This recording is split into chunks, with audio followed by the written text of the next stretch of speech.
when you start talking about what are my different types of strategies or what different types of documentation we have, because you have multiple different types of docs or different onboarding flows, or if we're going to do advertising and it's going to have like, it's not going to be fluffy, it's going to be concrete and good and user-based and great messaging, but we're going to do that advertising. Where are we going to advertise? Who are we going to advertise to?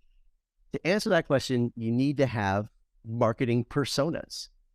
And so at a very, very simple level, I mean, you can take entire courses on the Alliance website. They have entire courses on persona development. So we'll cover it all in this podcast. But at a nutshell, a persona is really just it's a general profile of a type of person, either a user or a buyer, somebody that interacts with your product or your software or your tool. Yeah, I suppose it could not just be stuff. See, I think immediately your product is software because I've only marketed software, but I suppose you could be a consumer marketer or something else. But if you're a developer marketer, probably marketing software, and your personas are kind of like a generalized profile, right? So you might have a generalized profile of a front-end React developer, right? That could be a persona that you have. And, that's going to be different from, a back-end Node.js engineer, right? They're both software developers. They both write code primarily as their job. They're both even what we would call like an individual contributor. It means like they're not managing people. Like their day job is to like do stuff. Not that managers don't do stuff, but I get it.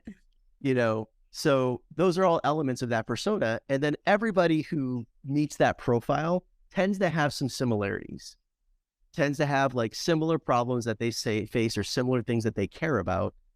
And so, what helps in your marketing efforts, whether you are a product marketer like myself, or you do demand generation or campaigns, or even if you're like a developer evangelist or a community marketer, where your job is to manage your community, having defined personas helps you prioritize the work that you're going to do, right? Because there's different types of people in your community. There's different types of users that you can have. And your product is probably better for one type of user versus another type. Yeah. And so knowing who your core personas are, who are the people you're really targeting, who are the people who your product is best for, that's why it's important to have personas so that you know who you're going after.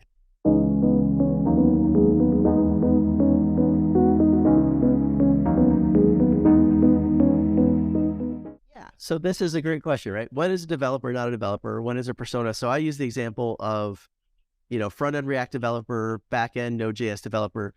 Those are both software developers, though, like in a very core sense. Whereas when you start talking about somebody whose primary job may be as a quality assurance test engineer, right?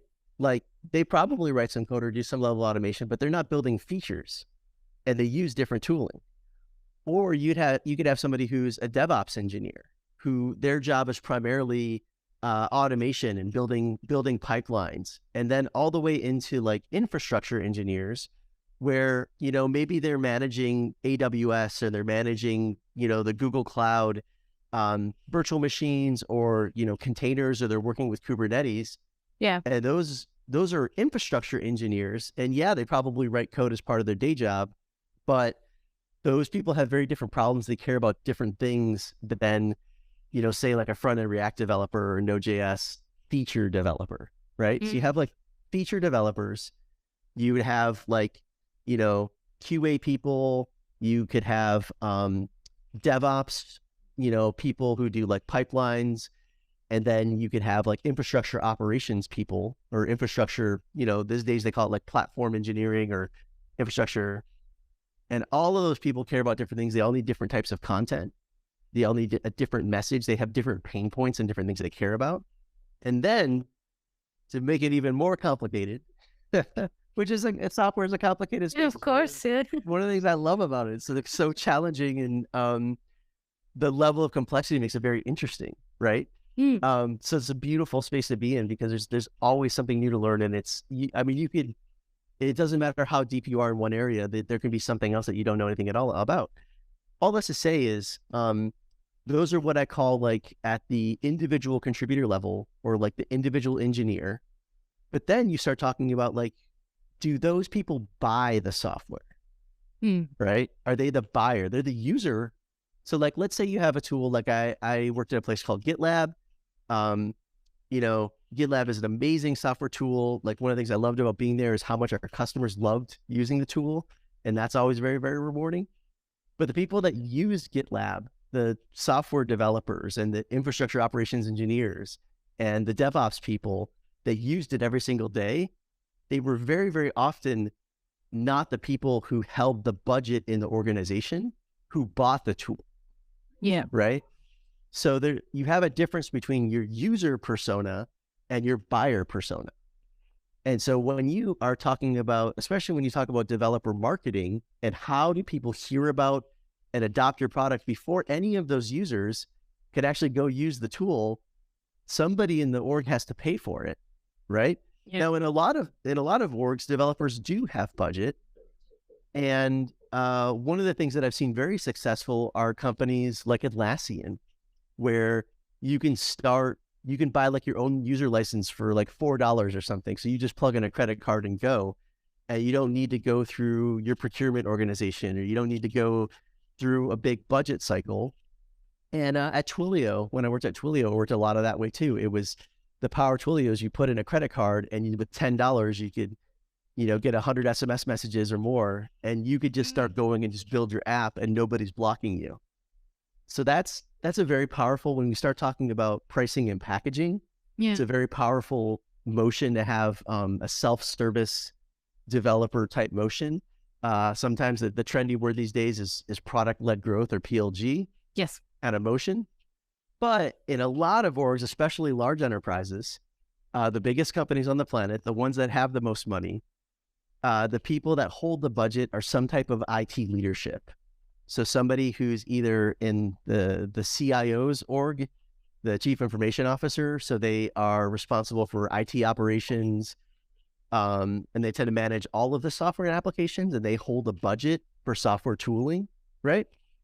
Or even engineering leadership. So like people that roll up into the product organization under the chief product officer, or people that roll into the technology under the CTO.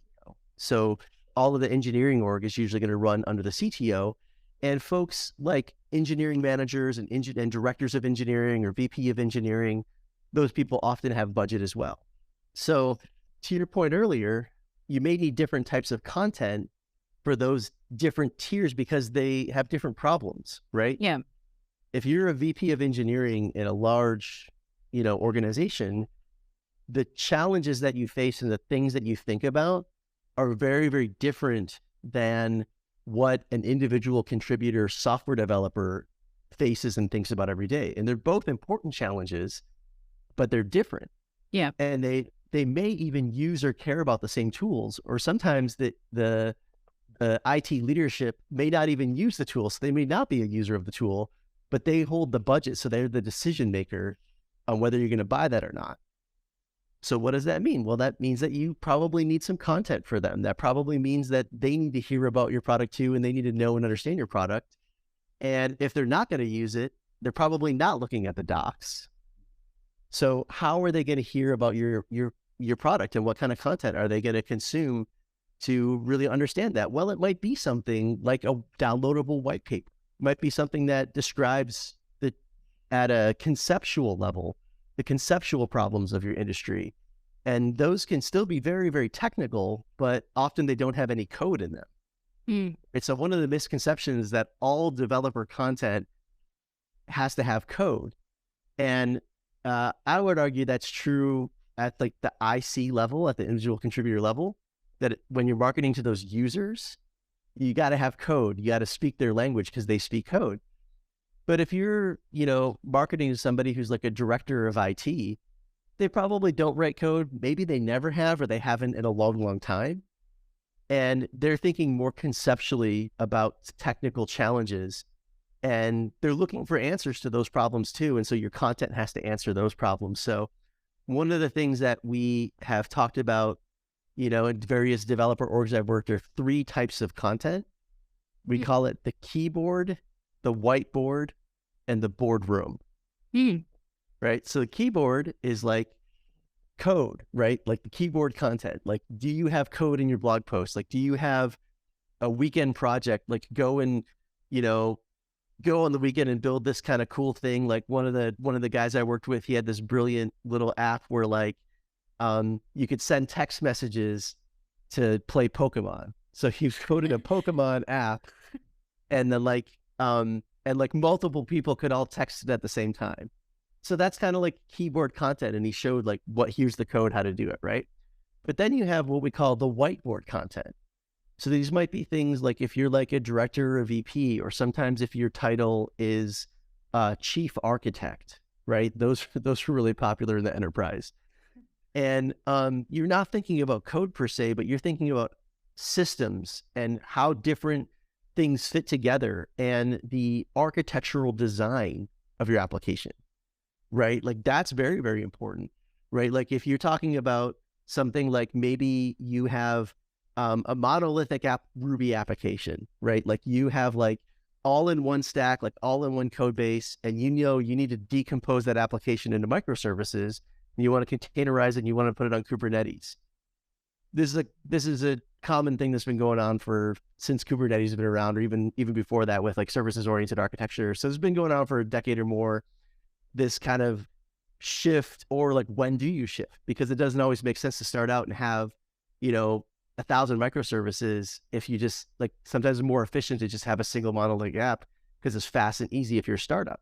But then at some point, as your org grows and scales, you need to change the architecture of your app. So the people that are thinking about that, right? The people that are thinking about like, when do we break this out? Like, what do we break out into a service? What do we containerize? What types of infrastructure does it get hosted on? All those are very, very, very technical challenges. All of those are somebody who's like a lot smarter than me and like, hyper technical worries about those things, but it's not code. And so we might call that like the whiteboard, because you draw on the whiteboard, like how things are connected. And a lot of times that structural or architectural content is quote unquote developer marketing. Now, developers might look at that. They probably don't care, right? They're like, where's the code? Where's the keyboard content? Yeah. But that's why the developer's not a developer. They're actually a chief architect, but they're part of the people that buy and use your software, right? And similarly, like you have like the boardroom content, right? And then that even then goes up a layer of abstraction. Like, what are the industry challenges? What are the business problems that arise? Like if you don't use this software. So this is even like, if you're trying to manage an engineering org, if you're a CTO, like you would care about things like developer efficiency, and, resourcing, and like, how do I get the most productivity out of my team while also keeping them happy so they don't leave, because like software engineers are our most valuable resource. So I want to keep my developers happy. That's like an HR problem, right? So if I'm a CTO, I'm worried about like my people and my team, ideally, if I'm a really good CTO. Yeah, of course. Some developers be like, my CTO is a big jerk. But I'm sure they'll be. The CTOs I've worked with have really, really cared about their teams and really cared about their engineers. And like the CTO at my current org, he thinks about this all the time. Like, yes, I'm at a small startup now. So like, yes, my CTO actually writes code. He does keyboard content. Yes, he actually does a lot of architecture engineering, whiteboard content, but he does a lot of thinking about like bigger problems, like how do we ship faster, right? Like how do I get more efficiency, and how do I keep my engineers happy? And he cares a lot about those things. And so there are problems that he has every single day that he thinks about that are only kind of like similarly related to software. But as an example, I'll give you an example, like GitLab, where I've worked at GitLab. GitLab makes engineers happy, right? Like if you have like 5 or 6 different tools that you got to work with, and you got to bounce around between them. And I heard this every single day as a product marketer. I would talk to our users. They'd be like, oh, it's so frustrating. I got to log into this tool. I got to log in this tool, and it's all really, really complicated. And then all of a sudden we got GitLab, and like everything was like in one spot for me, and it was really easy to use, and I loved it. And that makes me happy. And so like my job is easier. And so that's a benefit. That's like a reason to buy the software. It has nothing to do with writing the code. I mean, in a little sense it does, but it's like an HR problem. and it's something that your IT leadership or your CTO thinks about. So that's kind of an idea of like, when you're thinking about developer, the broader topic of developer marketing, really I like to think about more as marketing to technical audiences. Mm. And especially in the enterprise, like a lot of times, the people that are buying and using your software, or the people that are responsible for getting your software into that organization, may not be the users, and they have different problems that they think about. So you need to think about them as a persona and think about what type of content are you creating for them? What type of community are you creating for them? What type of ways to engage are you creating for those people as well?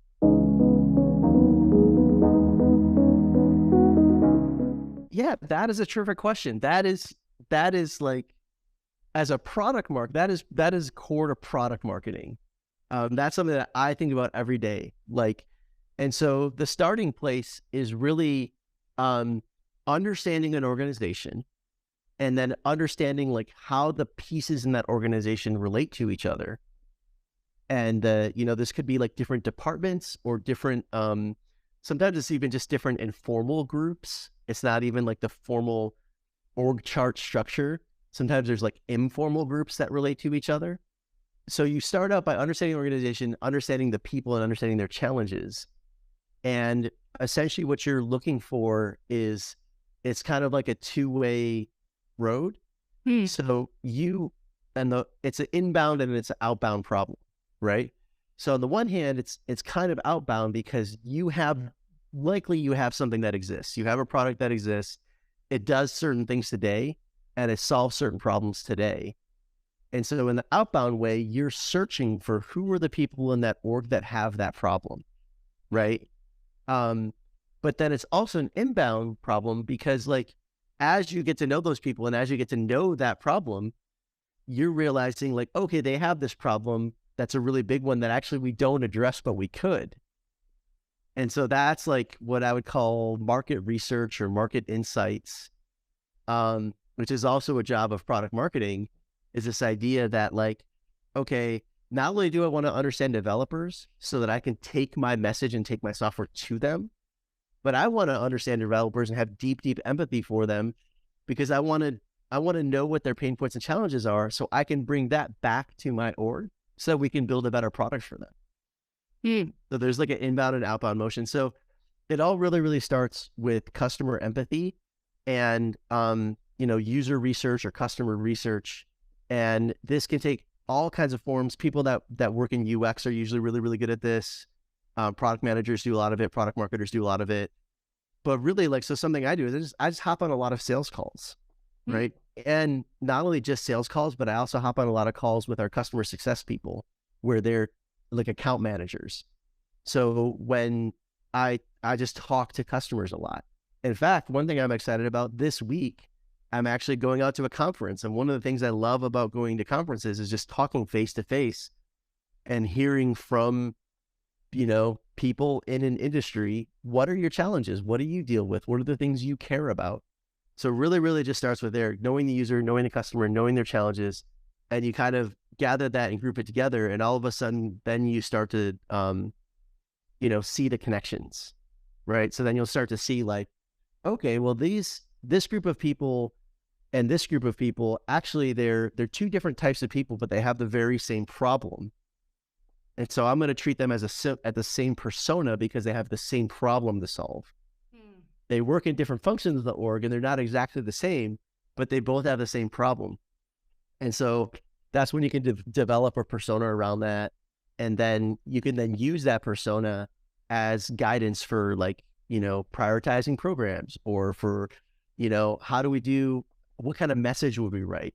So you have that person in mind. You would say, okay, like, would this message resonate with that person? Would this article, would that person care about it? And then that's how you would use the persona.